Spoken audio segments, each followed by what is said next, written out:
Hey, how's it going, everybody? Welcome back to another video. So instead of making a review video of the Pixel 3, I thought I would just make a video of my experiences with the Pixel 3 and just kind of give you guys that as my review. The Pixel 3 phone is no slouch at all whatsoever, and for me, someone who's always used budget devices most of the entire time, with a few exceptions like the Honor 8 and whatnot. Going to the Pixel 3, one would think that it would be like a marginal difference in user experience, and it absolutely isn't. Considering the fact that before the Pixel 3, I was using the Moto X4, and on Android Pie, the Moto X4 performed very well. And the experience that I got from the UI on the Moto X4 is no different to the Pixel 3. Obviously, stock Android. So there wasn't a real drastic change there. What I did notice is the performance. So to kind of go in for the spec heads, I love to give the spec heads the specs because that's what they're more concerned about, is what's on sheet. The device runs the Snapdragon 845 chip, which is not an outdated relic, okay? It is a year-old chip. It still performs, it still functions really good. So the Snapdragon 845 coupled with 4 gigabytes of RAM. Now, I'll get into that later on, but anyways, 5.5-inch HD display with 443 pixels per inch, a 12 megapixel camera on the back, 8 megapixel camera on the front, and dual front firing speakers. And I think a 2750 or a 2770 no, 2950 milliamp hour battery, I believe is what it has as far as battery wise. NFC, supports wireless charging, USB Type-C at the bottom. Did I miss anything else? Anyways. So let's kind of talk about the obvious here. Let's talk about the RAM, because that's one of the complaints people had. When the Pixel 3 came out, people were just pretty much stumped, like 4 gigabytes of RAM. Why not 6, like the OnePlus, or 8 gigs? Let me tell you guys, random access memory, you don't need a lot if the phone can function on just a certain amount. RAM is to be used. What's the point of having 8 gigabytes of RAM and having applications only sap up like a little bit over 4 gigabytes, leaving you like 3.5 gigs of RAM available? That's wasted RAM. The point of RAM is to be used, people. So yeah, what is the point? 4 gigs suffice. I have everything on here that I use, anywhere from Facebook Messenger to Google Plus to Twitter to Hangouts, Snapchat, Duo, like Twitter. It's all on there, and when I multitask and I switch between them, I don't get the dreaded reload. It goes back to where I left off. So 4 gigs of RAM suffices, okay? I have no complaints there with the amount of RAM that it has. The Snapdragon 845 chip does very, very well, including with gaming. That's one of the questions I get a lot of, is how's gaming on it. Gaming is absolutely fine. The 845 can process it. Does very, very well. Even games like Pokemon Go that has AR, you have to consider that, and GPS for tracking you throughout the game, because that's how you move within the game, is through GPS. The fact that it could do that and power manage the gaming itself, that I'm not burning up a lot of battery, says a lot about the phone itself. I've used other phones and played Pokemon Go and watched the battery deplete pretty fast just from gameplay. And on the Pixel 3, it doesn't deplete out all that quick. Now, I was waiting to see if I was going to get some sort of slowdown with the Pixel 3, because that's one of the things that's pretty obvious with smartphones. When you first buy them and you first start using them for the first week, they run phenomenally good. They run fast and clean, and the user experience is just top-notch. But then after a while, they start to slow down and get sluggish. Haven't had that happen at all with the Pixel 3, so I'm pretty happy about that. Okay, so performance-wise, it's doing what it needs to be doing, and I couldn't be more happier. The cameras is solid on this. I've taken a lot of photos. You guys probably, if you follow me on my Instagram, you guys will see the photos I've taken with the Pixel 3, including night sight, which I'm going to tell people again, night sight is a software thing. It's not a hardware thing. You don't need the Pixel 3 camera. You just need the application that actually supports the software for image processing. That's how it captures light of photos in low light, is through image processing, not the camera sensor. But it does have a few other extra features in the cameras that I like playground. You can have some fun with that with your kids. Have your kid take a photo with Iron Man, right? They may think it's really Iron Man standing next to him and they're wondering where he went. But, it's fun to have those kind of things. So not all business, not all straight to it, but let some fun be involved, and you get that with the Pixel 3 and with other Pixel devices as well. Playground is available with older generation Pixels too, so that's always a good thing. Audio quality has been very, very good. Phone calls have been very clear. I am using Google Fi as my daily driver service provider, and it's very good. It's very clear. It's very enriched. I couldn't be more happier about that. And what's even more cool about it is the fact is that it does have the eSIM, which means that it doesn't really require you to actually have to put a SIM card in here, and I can appreciate that too. So I'm very happy in the fact that I'm able to, with the audio quality and everything, is just listening to music is just really good.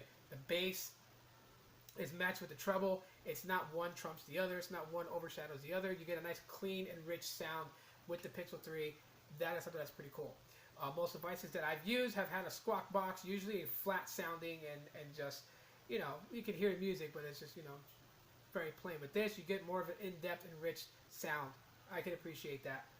Now, people ask why I went with the 3 instead of the 3XL, and I always crack jokes because of the notch, because truthfully, that was one of the things that I very, very disliked about 2018 was a lot of devices with the notch. But realistically, I could use the 3XL with the notch. That's not going to kill me.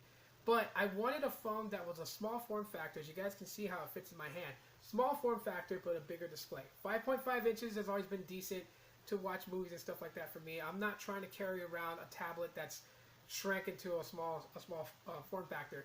I always want a device that can fit in my pocket. It's not really bulky. It's not going to show a cell phone print on my pants as I'm walking around.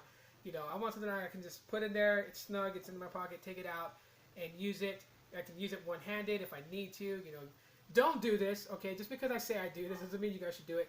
Don't ever drive and type, okay? So that's something that I'm going to tell you guys right now off the bat. But sometimes I do need to, reply a quick emergency message while I'm driving, and so one-handed typing is really good on this device. I will tell you guys that much. The display itself is really good. When I look at this display, I don't see any pixels. I don't see any jaggies or anything like that around the icons. It looks pretty smooth. Now, displays are subjective as far as color representation. So some people like their displays to look cartoonish, in my opinion. Oversaturated colors, overexposed, flowers and things like that. And I don't like that. I like more toned down, but nice color representations. And so more of a cooler look and things like that. Don't mind my dog barking. They bark at the shadow on the wall. But the fact that the phone, does pretty good with the display, I can appreciate that. The one thing I look for is to see if I see like those, those real quirky jaggies around the edges of the icons, and if I see pixelation dots within the icons themselves, as well as the wallpaper in the background. And I don't see none of that. It's real smooth. Now, if someone has better eyes than me and sees that and says, hey, I can see it, then, I'm sorry you do, and probably sucks, because it looks ugly when you can see that, but I don't see it at all whatsoever.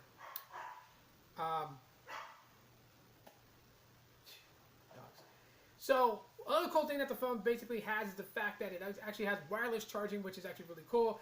I do prefer to use my wired charger because it does support fast charging. I don't have the Pixel stand, which does support fast charging, but I might pick one up later on down the road.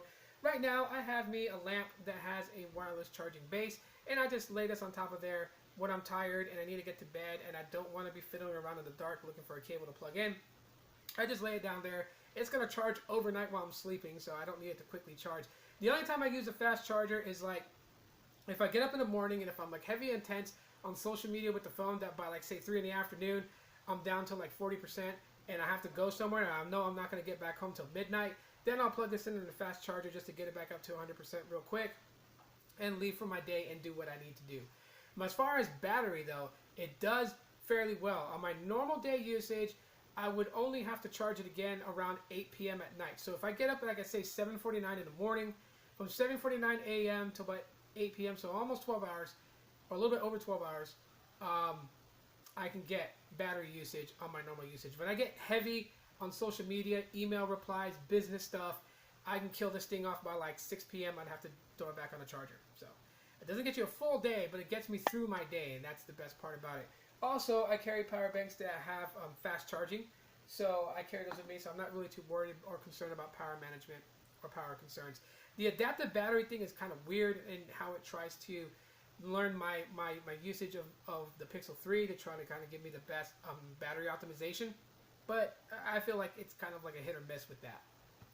Digital well-being is really good because I can track how I use my smartphone and what I use it for, and how often I'm on it to try to come up with solutions to kind of keep me out of the digital world and into real life. I can always use that as a tool to kind of help me out. So for those people who are wondering what digital well-being is, it's just showing you your constant usage of your smartphone, and if you're trying to look to cut time off your smartphone to make more time for things in real life, you can use digital well-being to kind of help you position yourself in life. So then that way you're not always in the digital world, which is probably one of the worst places to be at all the time. That's pretty much it. That's like, my experience with the Pixel 3. It's been very solid, very good.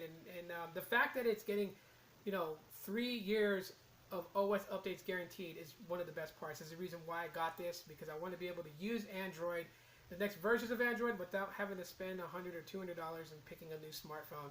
I can just stick with this, get those updates, and it's 3 years guaranteed, but it could be even more, as the Google Pixel 1, its support stopped October 2019, or no, 2018.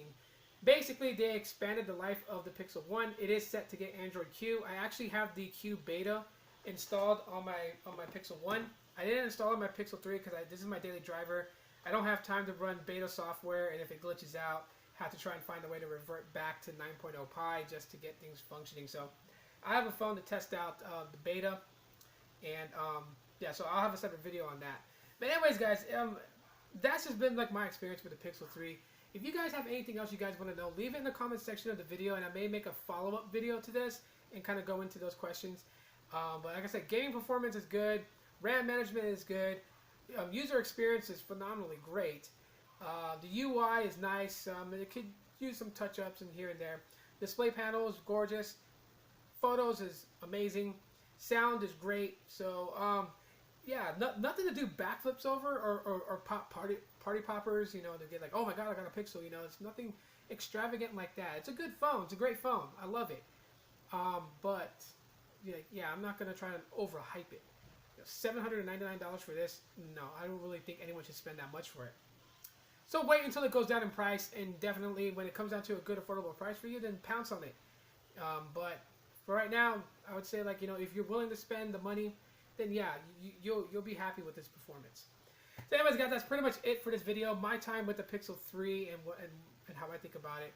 Again, leave comments. Let me know if there's anything else you guys want me to talk about regarding the Pixel 3. I'll make a follow-up video. And if it's your first time to my channel, thanks for checking it out. Hit that subscribe button. And that's it for now, guys. Enjoy the rest of your day, as I'm going to myself. And as always, aloha.